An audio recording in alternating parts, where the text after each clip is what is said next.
Friends, ఈరోజు video ఏంటంటే మనకి వైటీ స్టూడియోలో చూపించే వాచ్ టైం అనేది మనకి చాలామందికి తగ్గిపోతూ ఉంటుంది.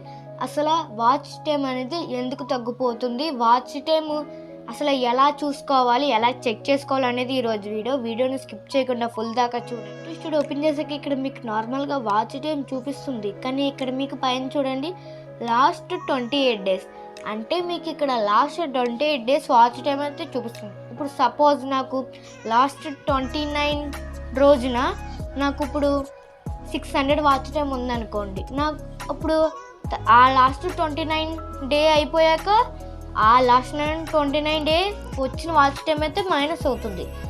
ఇలాగే మీకు ఇక్కడ లాస్ట్ 28 days వచ్చిన వాచ్ టైం మాత్రమే చూపిస్తుంది. కాదు, మీకు స్టార్టింగ్ నుంచి ఇప్పుడు దాకా వచ్చిన వాచ్ టైం అంతా చూసుకోవాలనుకుంటే ఇక్కడ మీకు అనలిటిక్స్ క్లిక్ చేయండి. క్లిక్ చేసాక ఇక్కడ వాచ్ టైం కనబడుతుంది కదా ఫ్రెండ్స్, ఆ వాచ్ టైం క్లిక్ చేసుకోండి. క్లిక్ చేసుకున్నాక ఇక్కడ మీకు పైన ఆప్షన్స్ కనబడతాయి.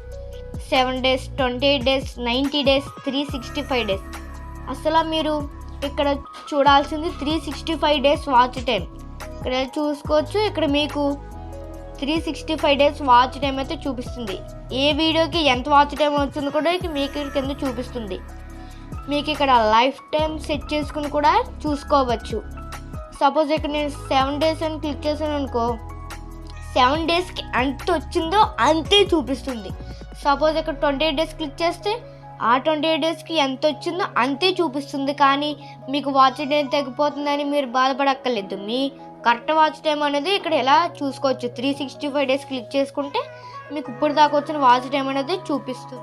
అలా వాచ్ టైం అయితే చెక్ చేసుకోవచ్చు. ఈ వీడియో మీకు నచ్చినట్టయితే లైక్ చేయండి, షేర్ చేయండి, సబ్స్క్రైబ్ చేయండి. అలాగే సబ్స్క్రైబ్ చేసిన తర్వాత పక్కన ఉన్న బెల్ ఐకాన్ సింబల్ని ఆల్లో పెట్టుకోండి ఫ్రెండ్స్. మళ్ళీ ఇన్ఫర్మేషన్ వీడియోతో మళ్ళీ మీ ముందుకు వస్తాను ఫ్రెండ్స్. Bye friends.